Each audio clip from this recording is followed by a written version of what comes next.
Hello, everybody. Welcome to day 2 of Apparel Textile Sourcing Virtual. We're about to start our second seminar of the day.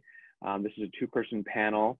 Joining us is Jenn Swain, Global Senior Sustainability Manager for Burton.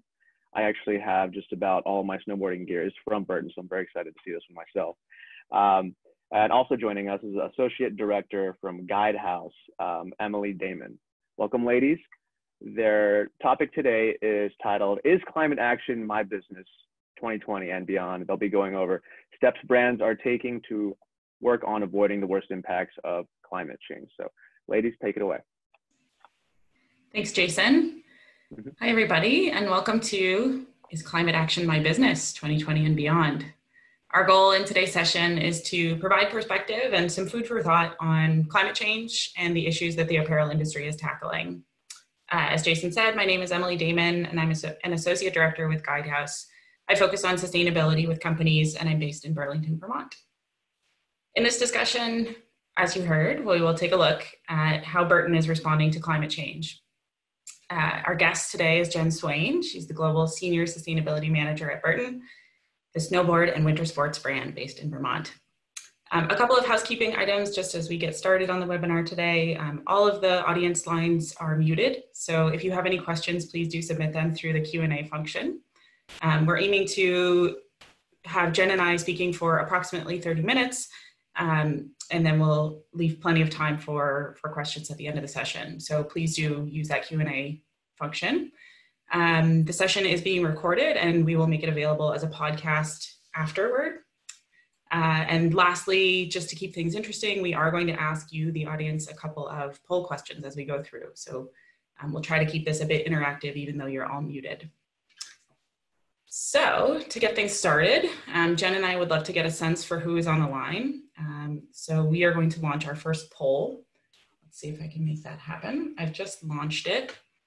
And this poll just asks a couple of questions about you. So what kind of company do you work for? What is your role there? Where are you based geographically, and so on.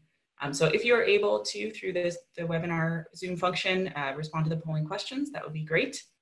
And in the meantime, I'm going to turn it to Jenn, and let's get started. So why don't we start with a quick overview of our career journeys. Can you tell us, how did you arrive where you are today?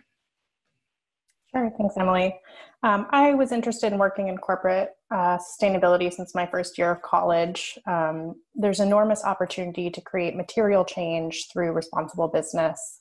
I've spent time working as a sustainable investing analyst at Sentinel, a supply chain risk researcher at World Wildlife Fund, and a certification auditor at Rainforest Alliance before finding my way to Burton 3 years ago. As was mentioned, I'm the head of sustainability at Burton, so I'm driving initiatives across product, operations, communications, advocacy, and countless other topics. I'm based at our global headquarters in Burlington, Vermont in the US. Burton's a certified benefit corporation that designs, manufactures, and sells products globally to support snowboarding and the mountain lifestyle. Thanks, Jenn. An interesting and winding path that you've taken, and I'm sure that should be of inspiration to those we have on the phone. And I'm seeing kind of the poll results come in. So we've got, it looks like, several representatives from apparel brands. We've got some retailers, textile manufacturers as well. We've got sustainability professionals, sourcing professionals, marketing, and some other. The majority of our attendees looks like are from North America, but we've got some Asia, South America, and Europe representation as well. So a nice diverse crowd, and it looks like several of the folks on the line responding to the poll are saying they are just getting started on their sustainability journey. So that's great. Thank you to the audience who's responding to the poll, and keep those responses coming in. But that's just great for Jenn and I to hear who's on the line and what you might be most interested to hear. So Jenn, thanks for sharing a bit about your background. And as for me, super quick on my background. I lead Guidehouse's sustainability work with apparel and fashion companies. I'm an environmental engineer by training, and I've been advising companies on sustainability and climate strategy for the past decade or more. I've worked in San Francisco, New York City, and now Vermont.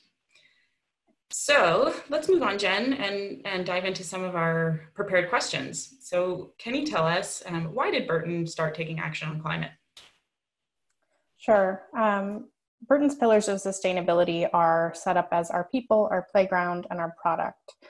Generally speaking, we're aiming to continually progress our practices across the business to minimize negative environmental impacts and maximize our positive social impact.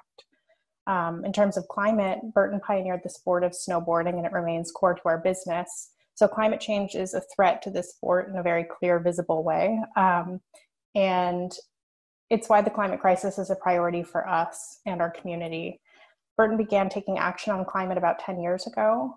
We started with our own operations. It grew into some product design and sourcing changes, as well as policy advocacy. And we're looking at expanding our efforts really across the whole business.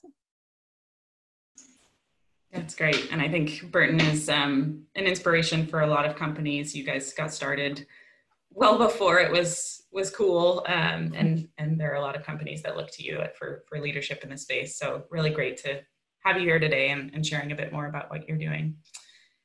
So thinking about the investments Burton has made over the last 5 years, where would you say the company has been concentrating its efforts in addressing climate change recently? Yeah, so we really started our journey on climate by ensuring that we were kind of greening our own house, walking the talk. So within our company, we calculate the operational carbon footprint of our 3 major offices in the US, Austria, and Japan. And we're actively working toward carbon reduction through infrastructural upgrades, energy efficiency, sourcing renewable energy. At our global headquarters in Vermont, specifically, we have a rooftop solar array that's contributing renewable energy to the local grid. However, we know that, out of our estimated total carbon footprint, so scopes 1, 2, and 3, all of the direct and indirect emissions for which our company is responsible for, only about 5% of that is within our controlled operations. It means 95% is scope 3, or kind of out of our direct control. And of that, 75% of our overall carbon footprint is coming just from the manufacturing of purchased goods. So from raw material extraction until finished goods production at the last factory. So we've been increasingly focusing our efforts on materials, design, and supply chain. Yeah, that's great. And I've been to your HQ in Burlington, and it's a wonderful space, and so great to know that there's solar powering it. But yeah, as you say, the majority of the impact when we're thinking about climate change and when we're quantifying greenhouse gas emissions, that is coming from your supply chain. So can you tell us a little bit more about efforts that you have within your supply chain to work on addressing climate change there?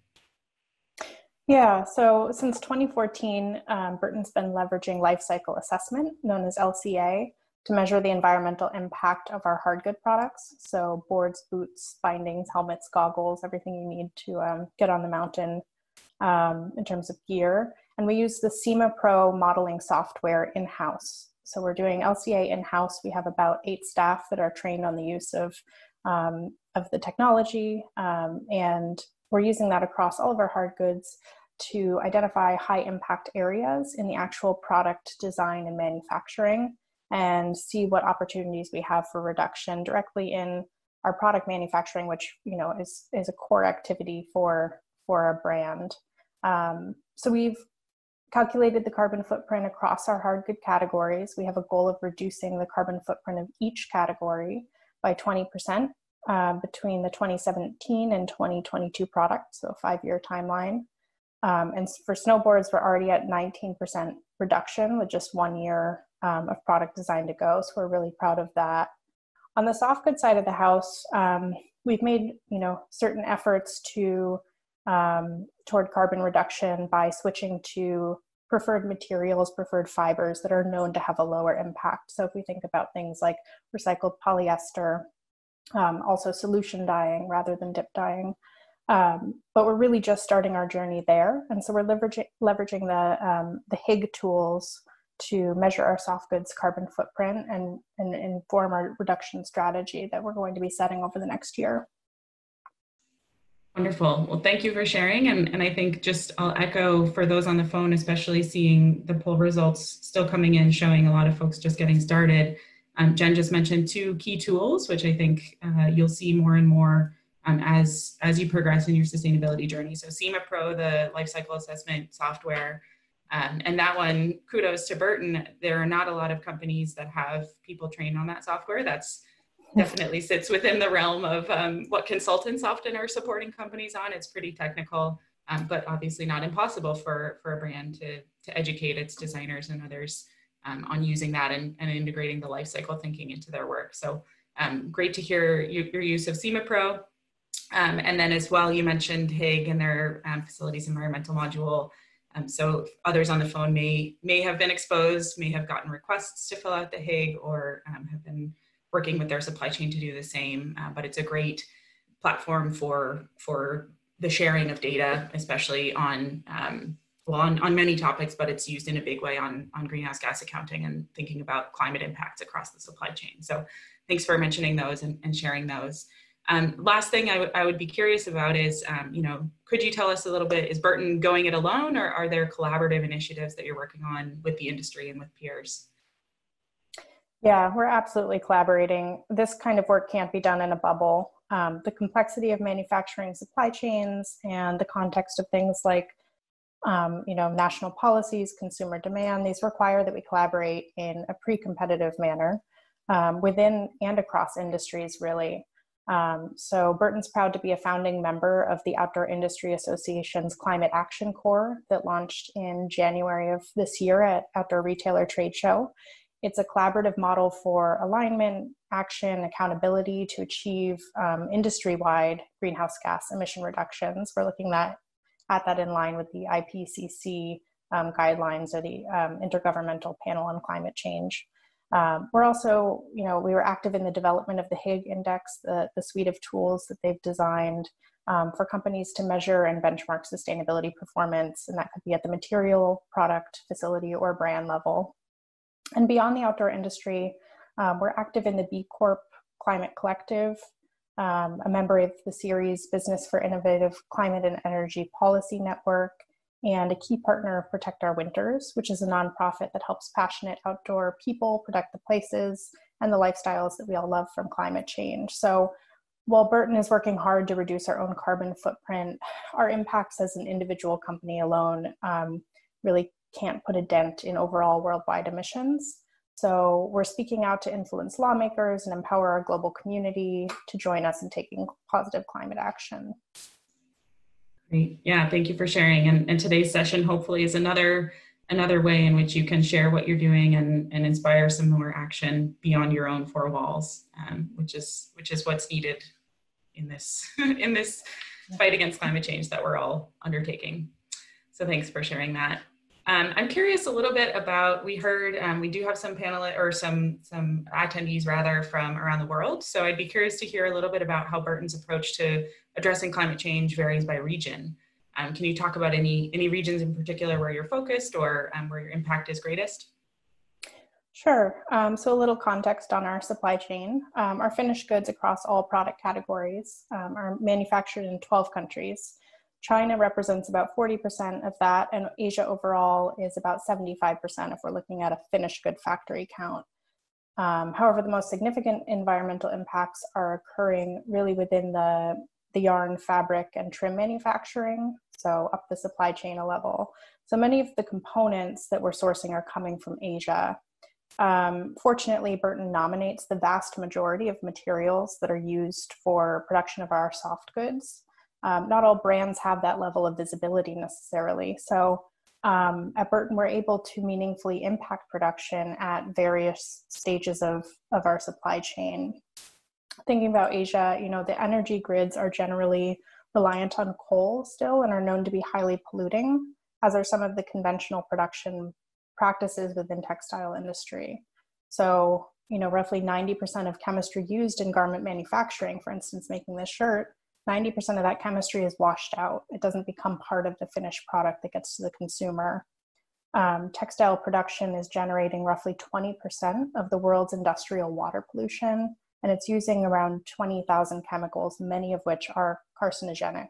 So, textile mills, just in their production practices, if we consider energy, can also generate significant air emissions by the burning of coal for energy that contributes to health problems in the local community. So it's really incredibly important to us that we are addressing the impacts at the stage of the supply chain where the greatest impacts are occurring.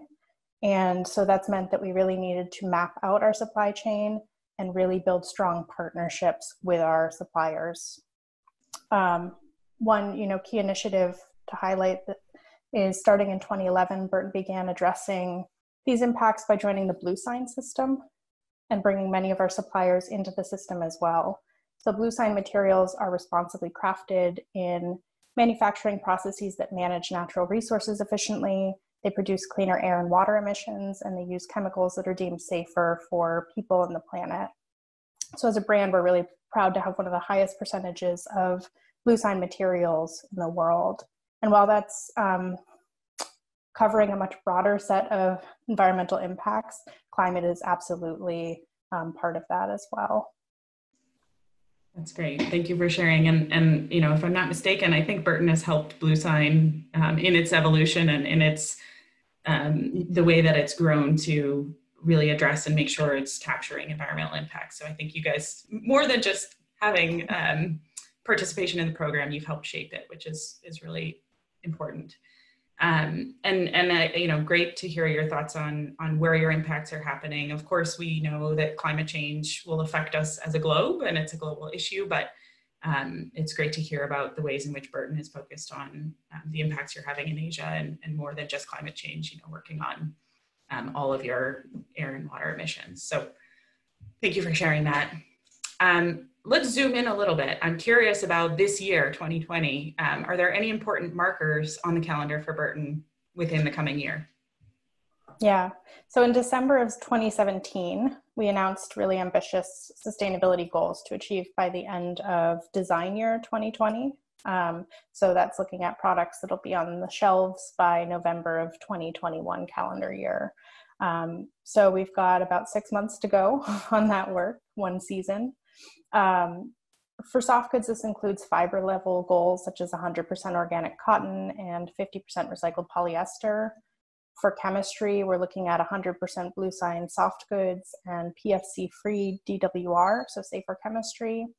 And we also have goals to make our packaging contain at least 80% recycled content and be fully compostable or recyclable.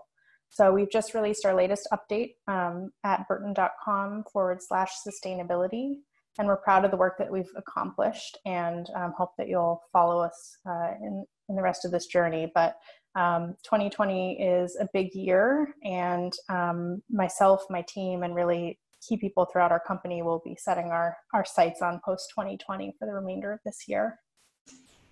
Should be exciting times, meeting goals and setting your next round, presumably.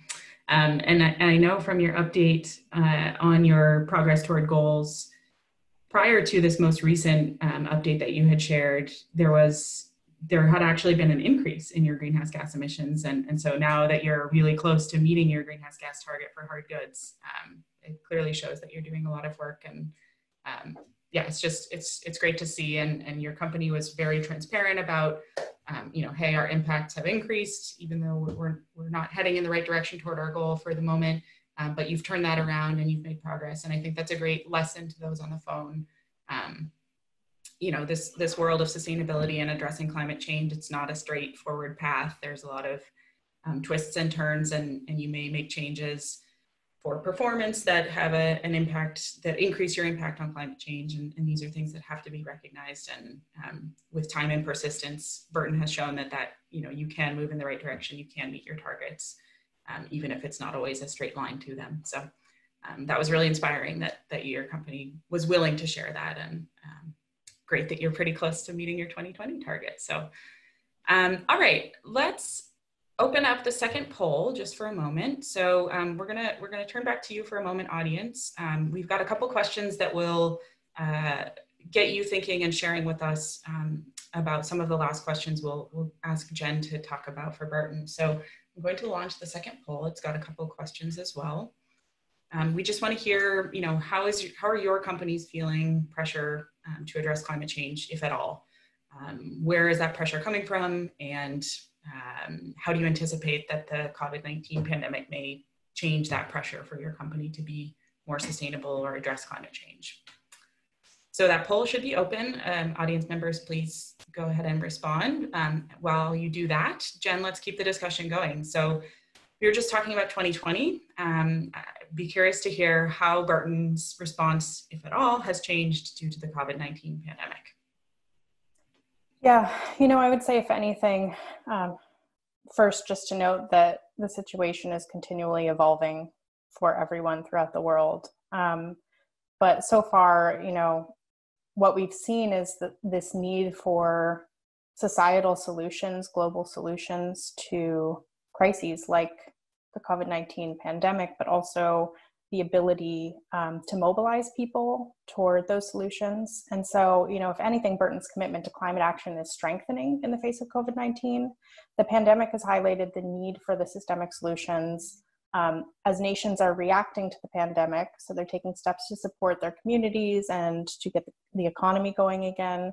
There's a huge opportunity to build back better, to ensure that resources and policies are directed at resilience, are equitable, and including in the face of climate change. I think that there's a lot of opportunity for investment in infrastructure and renewable energy and energy efficiency, and it's a huge opportunity. And so, Burton's owner and chair of our board, Donna Carpenter, recently spoke to this in a letter to our community about the similarities and how we need to ensure that we're taking this pause moment to seriously reflect on the other global issues that we're facing, and to ensure that as we move forward, we're moving in the right direction together. Yeah, that's great. And I think this is showing there's a divergence in the industry. I think every company, every household, everyone is sort of in survival mode for the moment. But there are some companies and some brands that are really looking forward and taking that pause moment, like you said, and like Donna said in her letter. And there are other companies who feel like they can use this as a time to roll back their the way that they address climate change, and they can pause and stop thinking about climate change for some time. But it's great to see that Burton is only strengthening its commitment to its goals and its progress on this global issue. So that's great to hear, and I'm sure folks on the line are, it's a hard time right now, but that's great to hear you share that. All right, so let me share a little bit what I'm seeing in the poll. We've got about 2/3 of respondents are saying that yes, my company does feel pressure to address climate change. So we've got at least 1/3 saying no, we don't yet feel that pressure. And I would say to you, that may just be a matter of time, but great to hear that. And let's see, where does this pressure come from? So interestingly, no one has responded that investors are creating that pressure. We're seeing company leadership, individual consumers, company employees, and customers as the leading sources for pressure to address climate change for the companies of those attending this webinar. I would note, in my role at Guidehouse, working with lots of fashion and apparel companies, many of whom are publicly owned, investors are a huge source of pressure. They are really thinking about the risks associated with climate change. And so that's a big force for increasing disclosure about impacts as well as action for climate change. But interesting that nobody on the line here is feeling that pressure from their investors.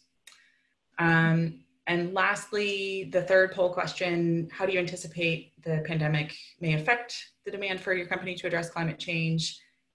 We're seeing some saying, about 1/4 of you say the demands on your company to address climate change will increase. Roughly, 40% say there should be no change. And looks like nobody on the line is thinking that the demands will decrease, either temporarily or permanently. So everybody's feeling like either stay the course, address climate change as you have been, or that the demands will increase. So interesting, and thanks to the audience for sharing that. And now, Jen, a couple more questions for you. I've got my eye on the clock. We'll just go for a couple of more minutes, and then we'll try to leave plenty of time for question and answer. I see that there may be a few questions in the in the question function from audience members. But as you think of them, please do enter your questions now, and in a few moments we'll turn over to Q&A and have Jenn answer your questions. So a few more from me, Jenn, and this relates to the polling results we were just describing. So where would you say Burton's pressure for climate action comes from? And can you highlight ways that this may differ from publicly held companies in the sector? Sure. As a product brand, contribution to climate change is a known impact. So in the manufacturing, the distribution, there's just a clear connection. Our climate action started from a point of acknowledging these impacts and a related opportunity to progress our responsible business practices. The drive initially came internally, but over the past 10 years, public awareness and focus on climate has really substantially increased. In fact, there's been a significant shift generally in consumer and stakeholder perspective about sustainability.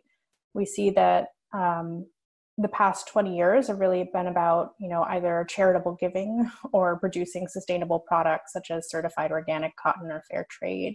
However, the public really now is considering sustainability at the company level. So they're seeking values-driven practices across a whole business. Sustainability is no longer the exception, but increasingly it's the expectation. And so certainly glad to have a number of initiatives going across the company, and we'll continue to, balance what are our greatest absolute impacts and also what are the issues of greatest concern. Yeah, it's not the exception, it's expected. I love that. That's right. So thinking further out now, can you tell us or give any hints as to what Burton has in the works between now and 2030 for climate action? Sure. So as I mentioned, we're wrapping up our progress toward our 2020 goals. This year, we're spending the next 4 to 6 months solidifying our strategy through 2030, particularly on climate. A bit cliche, but sustainability is always a journey, and the point that we're at right now, especially with regards to product, is really establishing a more complete footprint, an inventory of our materials and our carbon footprint and where we might have the biggest opportunities for advancement, but also to ensure that we can set a target that is ambitious and will help us to continually drive down our emissions. So I will let you know this time next year for sure. But right now we're really in that strategy setting phase. And as noted, as a member of the Climate Action Corps through the Outdoor Industry Association, we are supporting and learning from brands across the industry in setting targets and finding best practices for measurement, particularly within textiles.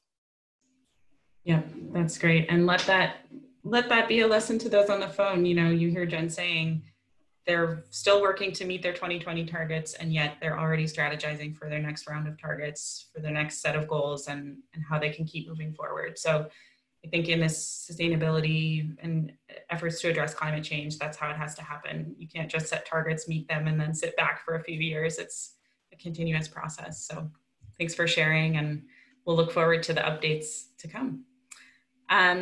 Let's go, Jenn, to our last question before we turn it over to the Q&A from the audience. So let's see, make sure I still see just a couple of questions in the Q&A function from the audience. So please type your questions as you have them, audience members. But Jenn, last question for you. What would be one piece of advice you would want to share with sustainability managers at brands as they're looking to scale up their climate action at their company? Yeah, I would really say don't go it alone. I think that particularly in a sustainability position, whether it's a part of your job or it's a name in your title, we have a unique opportunity to collaborate more often with those throughout the industry, whether it's through the supply chain or even with those who are considered competitors.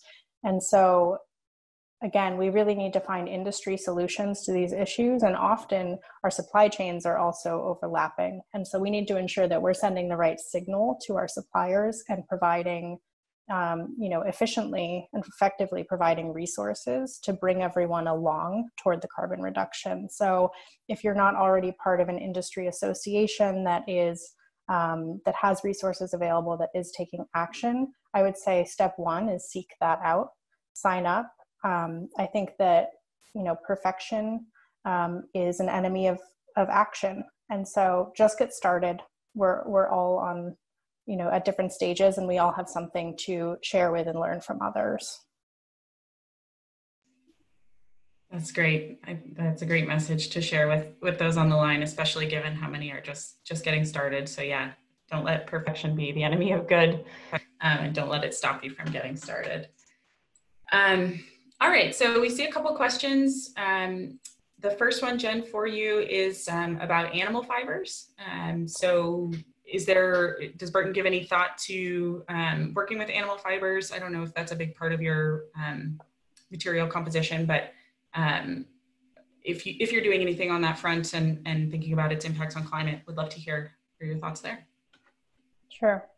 I guess just to address animal fibers generally, so right now we're working with wool and also with down, and we ensure that we're sourcing with consideration for the 5 freedoms. So I think when you think about sustainability, right, we're looking at a variety of impacts, some of which you need to make really complex decisions about, right? So do you go always for the thing that has a lower carbon footprint, or do you need to consider, for instance, water consumption if we're looking at something like cotton? So it's always a complex decision. What we're doing right now at Burton is really building out a matrix to use internally to weigh some of those decisions. We are referencing the Hague Material Sustainability Index, Hague MSI tool to do so, as well as some additional resources. So I don't have a straightforward answer for you, but I think that animal fiber use is, in some ways, natural fiber can be more sustainable, and it's really how you're weighing things. Yeah, no, thanks for sharing that, and agreed. It's a complex question, and thanks to the audience member who asked that. And I'll just reiterate, since we've done so before, Jen just mentioned the Hague MSI, the Material Sustainability Index. It's a great tool for those of you just getting started. Highly recommend you check it out. It gives you a sense for a host of different environmental impacts associated with different types of textiles and materials. So it's one that we use a lot, and it's a great one to be aware of. And I'll just plug one other, which is the Textile Exchange, which focuses at the fiber level rather than finished material. They have some really great resources, some of which are LCA, and they just released their 2019 Preferred Fiber Benchmarking Report that outlines kind of the stance that they're taking on the sustainability of fibers as well. Perfect. Thanks for sharing. All right, let's see, just a couple more questions. I think we'll take maybe one or two more, and then we'll make sure we wrap up with plenty of time for folks to grab a drink of water before the next session begins. So next question is about the people who are managing sustainability. So we've got an audience member interested to know, are the people managing sustainability the same people who manage greenhouse gas planning and implementation? So is that sort of one in the same role, or is it separate people managing sustainability versus greenhouse gas work?